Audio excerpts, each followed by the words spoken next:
ماشاء اللہ لا حول ولا قوة الا باللہ العلی العظیم۔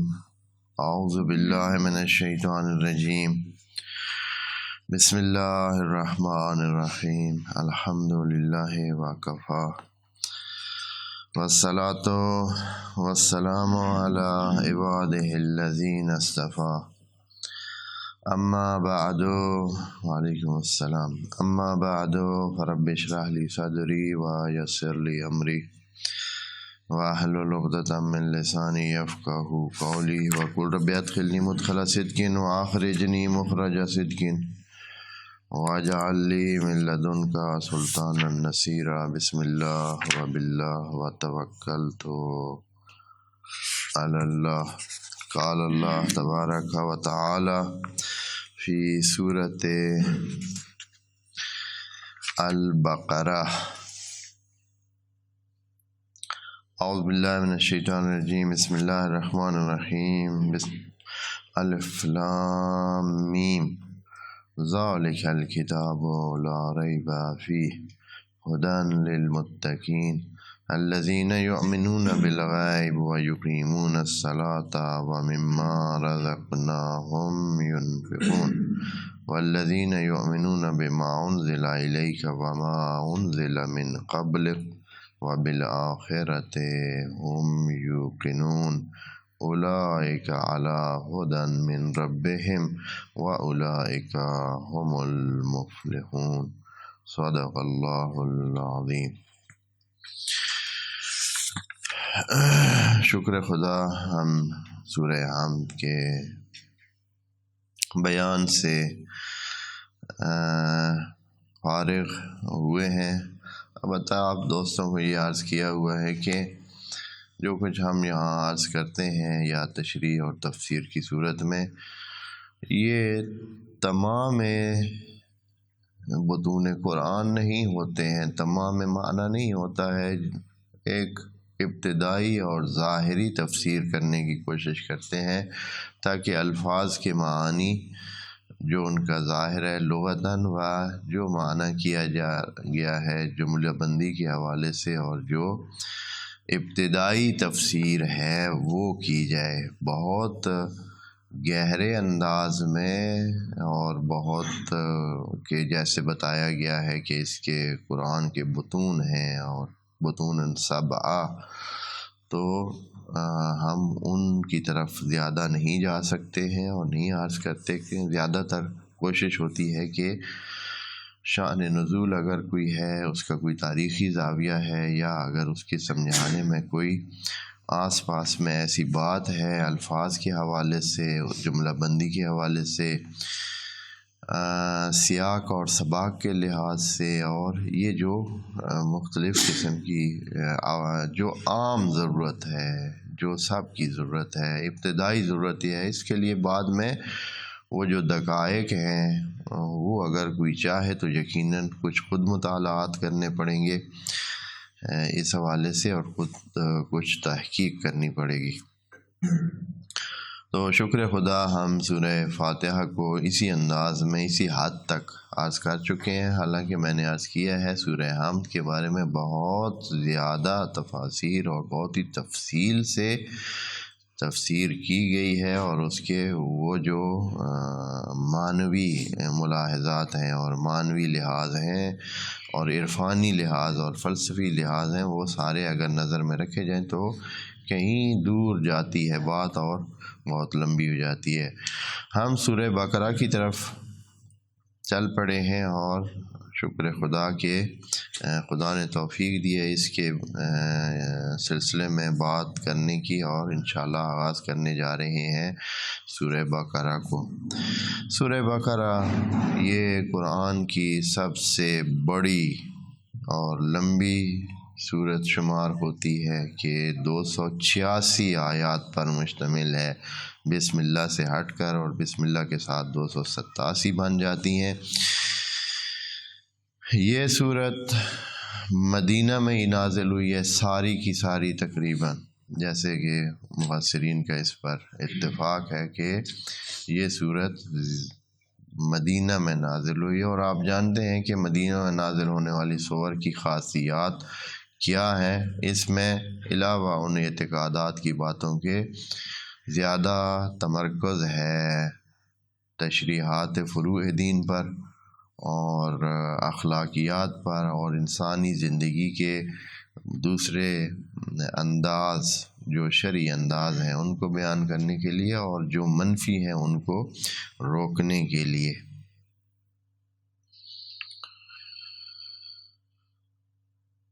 اس صورت کے جو خواص ہیں، یقیناً بہت لمبی صورت ہے، اس میں کم خواص اس کے ذکر کیے گئے ہیں، اس لیے کہ اتنی صورت کو پڑھنے والے بہت کم لوگ ہوں گے کہ ایک ہی دفعہ اس صورت کو پڑھنا چاہیں، یا اس کو اگر تکرار کرنا پڑے تو یہ تو اور بھی زیادہ مشکل ہو جائے گا۔ اس لیے یقیناً اس کے فوائد بہت ہوں گے، لیکن کم ذکر کم کیے گئے ہیں۔ وجہ اس کی خود صورت کی اتنی لمبائی یا اتنے جو اس کے پڑھنے میں ٹائم لگتا ہے۔ تو ایک جو کہ بیان شدہ چیز ہے سورۃ بقرہ کے بارے میں، وہ یہ ہے کہ امام جعفر صادق علیہ السلام سے یہ بات نقل ہوئی ہے کہ جو شخص سورہ بقرہ اور سورہ آل عمران کو پڑھے گا، یقیناً علیحدہ علیحدہ بھی پڑھ سکتا ہے، اکٹھے یعنی پڑھ سکتا ہے، دونوں کو ایک کے بعد دوسری بھی پڑھ سکتا ہے، اور اگر کوئی ایک پر وعلیکم السلام ایک پڑھے تو بھی، تو اس کا فائدہ یہ ہوگا کہ بروز حشر یہ دونوں صورتیں بادلوں کی صورت میں اس پر سایہ کرتی نظر آئیں گی۔ ایک پورا سمجھے ایک چھت نصیب ہوگی اس شخص کو، بادلوں کی صورت میں یا آبا کی صورت میں، یعنی ایک چھت کی صورت میں جو اس کو گرمی اور دھوپ سے اور اس وقت کی جو وہ تپش ہے اس سے بچانے کے لیے یہ بڑھ کر آگے آئیں گی اور اس شخص کو بچائیں گی جو اس صورت کو پڑھے۔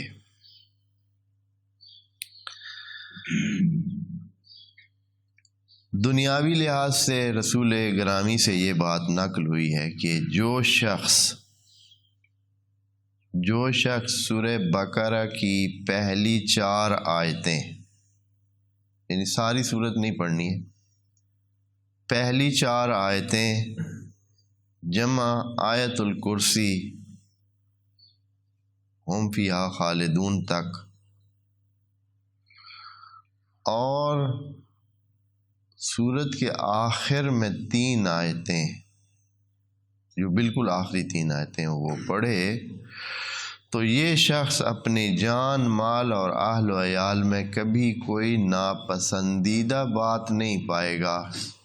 ناپسندیدہ چیز نہیں دیکھے گا، کوئی خرابی، نقص، نقصان، ضرر اس کو نہیں پہنچے گا۔ بس پہلی 4 آیتیں، درمیان میں آیت الکرسی ہم فیہا خالدون تک، اور وعلیکم السلام، سورت کے آخر کی 3 آیتیں، ان کو کوئی پڑھے اور جاری رکھے تو اس کے اہل و عیال، اس کا مال اور اس کی جان محفوظ ہوں گے، اور کوئی کسی قسم کا نقصان، خدشہ اور ضرر اس کو نہیں پہنچے گا۔ اور ایک بڑھ کر چیز یہ ہے کہ شیطان اس کے قریب نہیں آئے گا، شیطان کے شر سے بھی بچ کے رہے گا۔ اور ایک اگلا فائدہ یہ ہے کہ یہ بندہ قرآن کو کبھی بھولے گا نہیں، قرآن کے ساتھ ساتھ رہے گا، قرآن بھی اس کے ساتھ رہے گا۔ جب کوئی قرآن کے ساتھ ہوتا ہے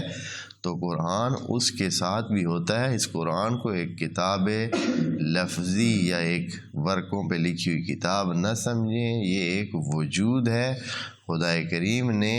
قرآن کے بارے میں بڑی باتیں کی ہیں، یہ بہت بھاری اور بھرکم اور وزنی چیز ہے اور اثر رکھنے والی چیز ہے۔ یہ خود کتاب بھی شعور بھی رکھتی ہے اور جانتی بھی ہے اور پہچانتی بھی ہے، جیسے کہ قرآن کی بعض آیات اور بعض سور کے مجموعے سے یہ بات سامنے آتی ہے کہ قرآن میں وہ شعوری کیفیت بھی ہے کہ جو انسانوں پر اثر رکھ سکتی ہے۔ اس لیے جو اس طرح سورہ بقرہ کی تلاوت کرے گا کہ پہلی 4 آیات، پھر آیت الکرسی، پھر آخری 3 آیات تلاوت کرتا رہے گا تو قرآن اس کا ساتھ دے گا اور قرآن اس کے ساتھ رہے گا۔ یہ ہو گئی اس کے تلاوت کی بات اور سورہ بقرہ کی تلاوت کی بات۔ اب آتے ہیں سورہ بقرہ کے معانی کی طرح۔ بسم اللہ تو ہم عرض کر چکے ہیں کہ اس کی ساری تفصیل بہت ہی مناسب انداز میں عرض کی جا چکی ہے، اور انشاءاللہ اس کو آپ جنہوں نے دیکھنا ہو وہ دیکھ لیں یا سن لیں۔ اب ہم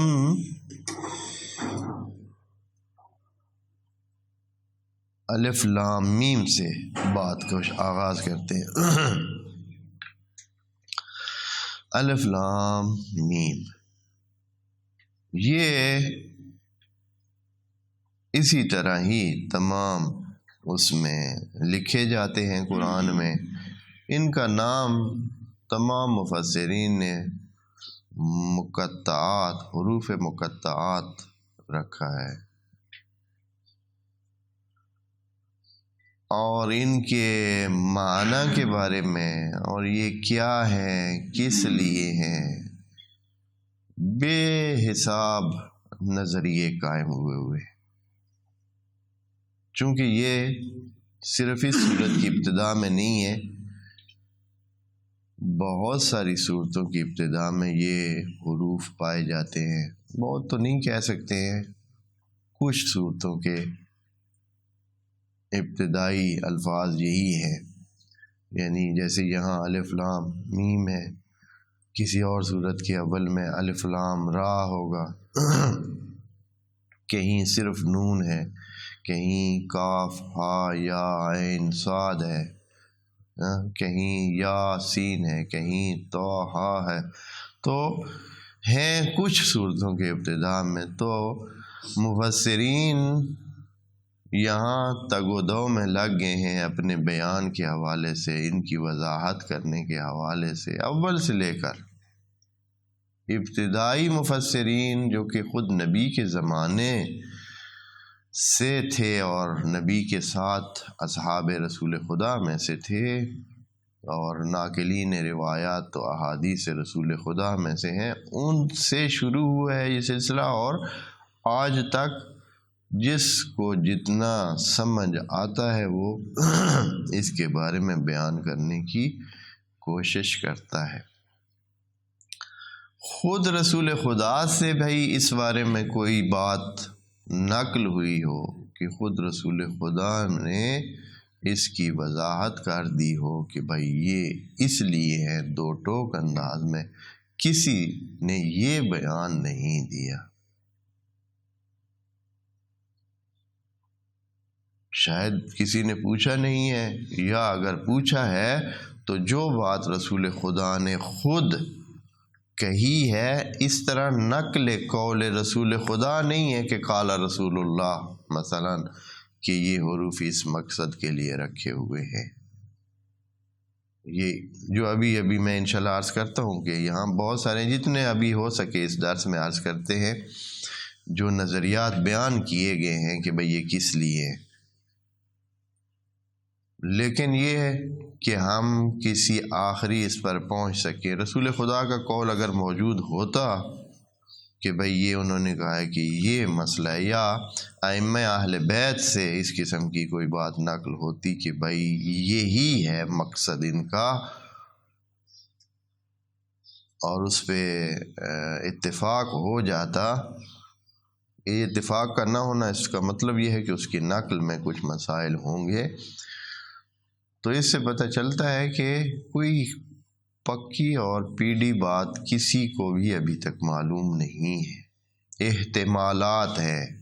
جو آپ پڑھیں گے، جو ابھی سنیں گے انشاءاللہ، وہ سب کے سب احتمالات ہیں۔ خوب یہ ہماری ایک قسم کی، اگر تو معلوم ہونا چاہیے تھا اور معلوم نہیں ہے تو ہماری ایک قسم کی بدقسمتی ہے۔ اور اگر یہ جیسے کہ بعض نے احتمال دیا ہے کہ یہ بات ہے، یہ چیز، یہ الفاظ اور یہ جو ذکر ہوئی ہے حروف ہیں، یہ ہیں ہی ایسے کہ ان کا مقصد ہمیں سمجھانا ہے ہی نہیں۔ ابھی ہم گنتے ہیں، ان میں سے پہلی بات یہ ہے، جو پہلا نظریہ قائم ہے وہ یہ ہے کہ یہ متشابہات میں سے قرآن نے بہت ہی جامع کتاب ہونے کا ثبوت اس حوالے سے دیا ہے کہ قرآن نے خود قرآن کے اندر یہ بات بھی بتا دی ہے کہ اس قرآن سے آپ کو ساری باتیں سمجھ نہیں آئیں گی۔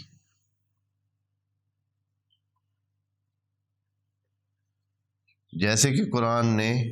کہا ہے کہ اس قرآن میں محکم آیات بھی ہیں اور متشابہ آیات بھی ہیں۔ جو محکم آیات ہیں ہن ام الکتاب، وہ مرکزی اور مین کلیات ہیں۔ ام الکتاب کا مطلب ہے کہ باقی کتاب بھی ساری رجوع کرتی ہے ادھر، یعنی اگر کوئی معنی میں شک و شبہ ہو تو جو ام کتاب ہے، ام کا مطلب بھی یہی ہوتا ہے جس کی طرف بندہ رجوع کرتا ہے۔ تبھی تو ماں کو بھی ام کہتے ہیں، اس لیے کہ بندہ جب بھی جاتا ہے گھر میں تو کس کو ڈھونڈتا ہے؟ ماں کو ڈھونڈتا ہے، یا جو بھی ہو، کہیں بھی ہو تو اس کو کوئی مشکل ہو تو بھی ماں یاد آتی ہے، جو خوشی ہو تو بھی ماں یاد آتی ہے، اور ماں کی طرف لوگ رجوع کرتے ہیں، اس لیے ام کہتے ہیں۔ ہن ام الکتاب، تو جو محکم حصے ہیں قرآن کے، جو یعنی جن کے معنی بالکل دو ٹوک ہیں، واضح ہیں، کوئی شک نہیں ہے، جیسے لیس کمثلہ شیء، اللہ کی مانند کوئی چیز نہیں ہے۔ اب اس جملے میں کوئی کسی کو شک نہیں ہے،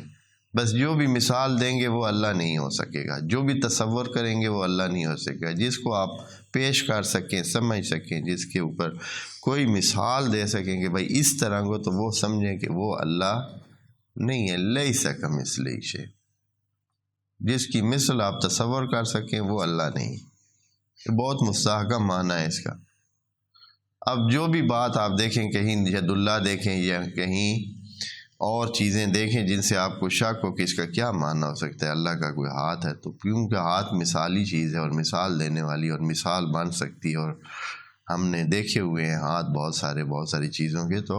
سمجھیں کہ اللہ کا ہاتھ والی بات نہیں ہے، اس کی جو بات ہے ہاتھ کی، یہ معنی نہیں ہو سکتا ہے، وہ کوئی اور معنی ہوگا۔ پس پہلا یہ کہا کہ متشابہات میں سے، یہ حروف کیا ہیں؟ ان متشابہات میں سے ہیں، یعنی محکم نہیں ہے، اس کی تعویل صرف اللہ۔ اسی آیت میں یہ بات بھی خدا کریم نے فرما دی ہے کہ لا یعلم تاویلہ الا اللہ، کہ یہ جو متشابہات ہیں قرآن میں، ان کی تعویل نہیں جانتا سوائے اللہ کے۔ اور جو راسخون فی العلم ہیں، جو سمجھدار لوگ ہیں، وہ کہیں گے کہ سب اللہ کے ساتھ ہیں، یعنی ہم ایمان لے آتے ہیں چاہے ہم جانیں یا نہ جانیں۔ والراسخون فی العلم یقولون کل من عند آمنا کل من عند اللہ، ہم ایمان لے آتے ہیں ہر جو کچھ قرآن میں موجود ہے سب کچھ اللہ سے ہے۔ اب اس میں پھر اس آیت میں بھی یہ بات اپنی جگہ پہ رہنے دیتے ہیں کہ اختلاف ہے کہ والراسخون کی واو جو ہے استئنافیہ ہے یا عاطفہ ہے، کہ پچھلے اس پر عطف ہے کہ اللہ جانتا ہے تعویل اور راسخون فی العلم، یا یہ ہے کہ والراسخون سے نیا جملہ شروع ہوتا ہے اور وہ یہ مبتدا ہے اور آگے یقولون سے اس کی خبر شروع ہوتی۔ یہ ایک علیحدہ باتیں ہیں جو اپنی جگہ پہ ہوں گی اور رہنے دیتے ہیں مفسرین کی لڑائی کے لیے۔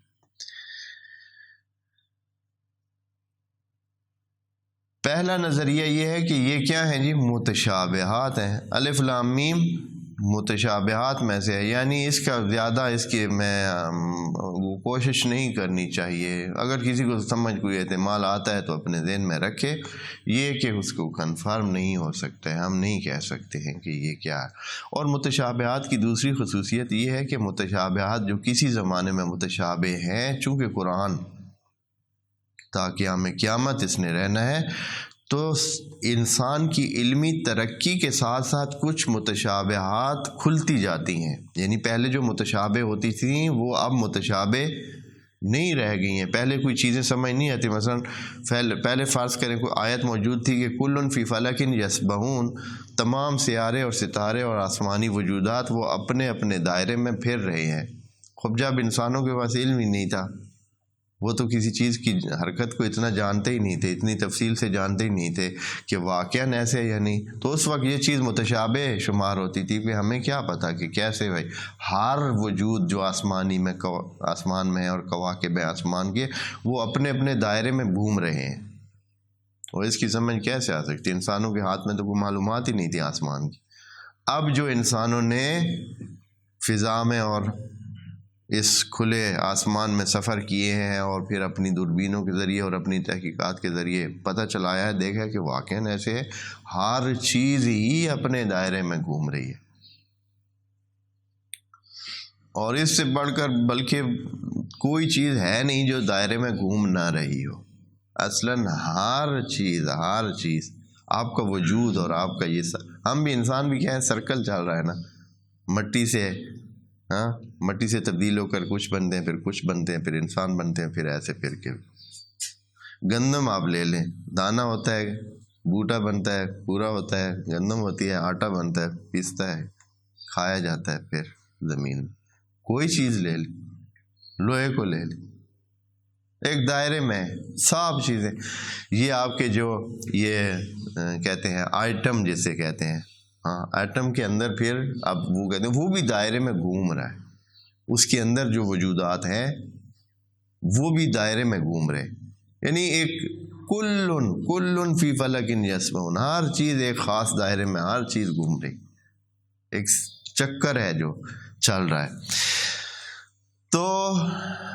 کہاں سے بات آگے چلی گئی؟ تو متشابہات میں سے قرار دیا، کہا کہ یہ متشابہات میں سے ہیں، ان کے بارے میں تفصیلات کسی کو معلوم ابھی نہیں ہے، انشاءاللہ جب وقت آئے گا تو خدا کریم ان کی وضاحت فرما دے گا یا انسانوں کو خود سمجھ آئے گا۔ دوسرا نظریہ یہ ہے، سادہ لوگ بعض ہیں، انہوں نے یہ نظریہ کیا کہ یہ صورتوں کے نام ہیں جی، جن جن صورتوں کے پہلے یہ لکھے ہوئے ہیں، جیسے سورہ بقرہ کے پہلے یہ لکھا ہوا ہے الف لام میم، تو یہ سورہ بقرہ کا نام ہے۔ اب ان کی بات بھی اب احتمال ہے، اب انہوں نے احتمال دی ہے، تو ان کچھ صورتوں میں ہیں اور کچھ کے نہیں ہے، تو پھر اس کے بارے میں کیا کہا جا سکتا ہے؟ ایک تیسرا احتمال لوگوں نے یہ دیا ہے کہ یہ نام ہے قرآن کے، خود قرآن کا نام ہے، ایک تو نام اس کا قرآن ہے، کتاب اللہ ہے، میزان بھی ہے، ذکر بھی ہے، بہت سارے نام قرآن نے اپنے ذکر کیے ہیں، اور ان ناموں میں سے یہ بھی قرآن کے ہی نام شمار ہوتے ہیں، کہ مثلا الف لام میم یعنی القرآن۔ چوتھا احتمال یہ ہے کہ یہ اللہ کے نام ہیں، اللہ کے ناموں کے میں سے کچھ حروف لیے گئے، مثال کے طور پر الف لام میم یعنی اللہ، لام یعنی یہ اللہ کے لیے، الہ کے لیے، کیونکہ اس کا الف اضافی ہوتا ہے. انا، اللہ، اور الف لام میم، میم سے انہوں نے لیا ہے جی اعلم، کہ وہ اعلم کا جو ہے اپنا میم وہ اس میں لگا ہوا ہے الف لام میم میں. یا مثلا کاف، ہا، یا، عین، صاد، تو اس سے انہوں نے لیا ہے کہ یہ ہے الکافی، الہادی، یا سے الحکیم، عین سے علیم، اور صاد بھی اسی طرح انہوں نے اس کے لیے بھی ایک نام جو ہے وہ رکھا ہے. اب یہاں میرے پاس لکھا ہوا نہیں ہے. تو اسماء الہی میں سے جس کے درمیان میں یا اول میں یا آخر میں صاد آتی ہے تو وہ یہ احتمال ہے کہ بھائی یہ اسی طرح مختصر انداز میں لیے گئے ہیں. کچھوں نے اس سے بڑھ کر ایک اور نظریہ پیش کیا ہے کہ یہ حروف اشارہ ہیں اسم اعظم کی طرف، یعنی ان حروف کو جب آپ ملاتے ہیں تو اسم اعظم بن جاتا ہے. اسم اعظم کے بارے میں تھوڑی بات پہلے ہم کر چکے. کیسے بھائی؟ الف لام را اور ہاں میم اور نون، ان کو ملائیں تو بنتا ہے الرحمن. انہوں نے اس طرح مختلف ابتدائی مقطعات کو جوڑ کر اللہ کے نام بنانے کی کوشش کی ہے جو کہ بھائی اسم اعظم ہے. جیسے کہ انہوں نے مثلا مثال کے لیے یہ دیا ہے کہ الف لام را، ہاں میم اور نون، ان کو ملائیں تو کیا بنتا ہے؟ الرحمن. اور یہ بھائی اسم اعظم ہے. ایک نظریہ ہے، ایک احتمال ہے جنہوں نے دیا ہے. چونکہ اس کے اوپر کسی کے پاس کوئی پکی دلیل کسی کے پاس بھی نہیں ہے کہ پکی یہی بات ہے جو وہ کر رہے ہیں، تو ہم بھی پڑھ لیتے ہیں اور اپنے پاس ان احتمالات کو رکھ لیتے ہیں، اور ذہن میں یہی انہی میں سے کوئی جو جس کا اطمینان جہاں بیٹھ جائے کہ بھائی یہی ہو سکتا ہے، اپنی معلومات کے بعد مطابق ہی کسی کو اطمینان ہوگا، اس کے مطابق آگے چلے.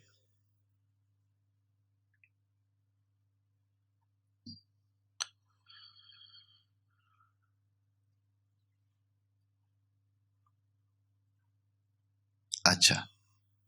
ایک اور احتمال دیا ہے انہوں نے بعض مفسرین نے کہ یہ حروف یہ رمز ہیں، اشارہ ہیں جس میں نبی کو بتایا گیا ہے. ہمیں سمجھ نہیں آتی لیکن خود نبی کے لیے واضح تھے، اور اس میں یہ باتیں لکھی ہوئی تھیں کہ اس امت کے ساتھ کیا ہوگا،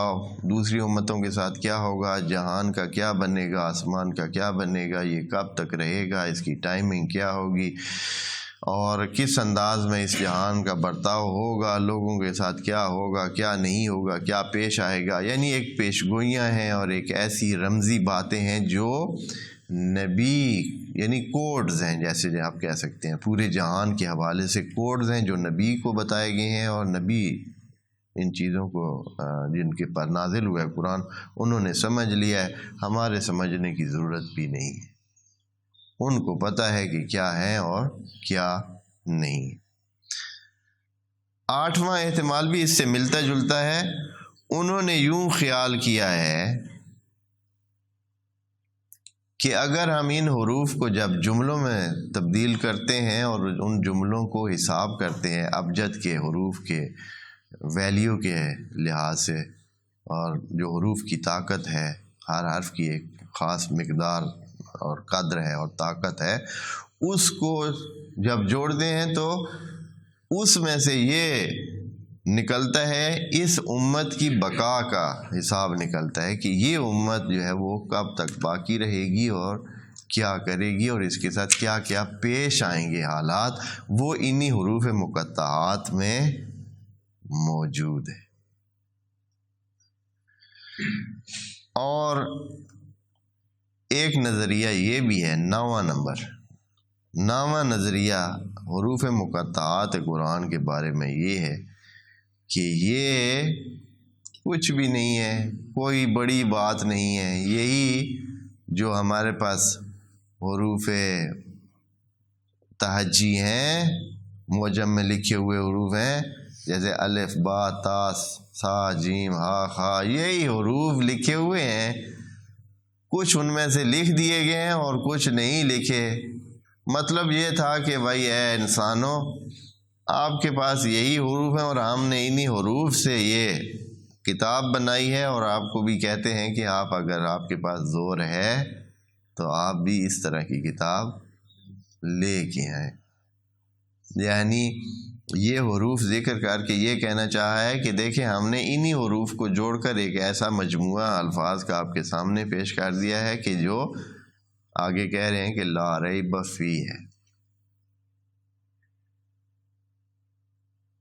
جیسے کہ اس کے بعد شروع بھی ہونے والی بات بھی اسی انداز میں، اسی صورت کی جو صورت بقرہ ہے، اس میں جو پہلا جملہ ہے الف لام میم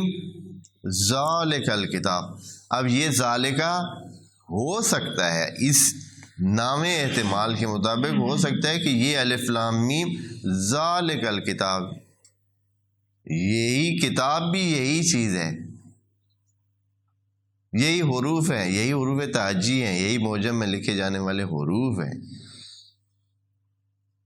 لیکن یہ ایسے حروف ہیں، یہ ایسے مکتوبات ہیں کہ لا ریب فی، جو کہ انشاءاللہ اگلے سیشن میں عرض کریں گے. آج کے لیے یہی حروف مقطعات کی، کیونکہ یہ پورے قرآن میں آگے آئیں گے اور ہر بار ہم اس کو ذکر کرنا شاید اتنا زیادہ نہ ہو سکے، تو ادھر ہم نے اس کے بارے میں، چونکہ پہلے یہی حروف ہیں، پہلی دفعہ ذکر ہوتے ہیں قرآن میں، تو ادھر ہی اس کے بارے میں جو نظریات قائم ہیں وہ عرض کر دیے ہیں. والسلام علیکم ورحمۃ اللہ وبرکاتہ.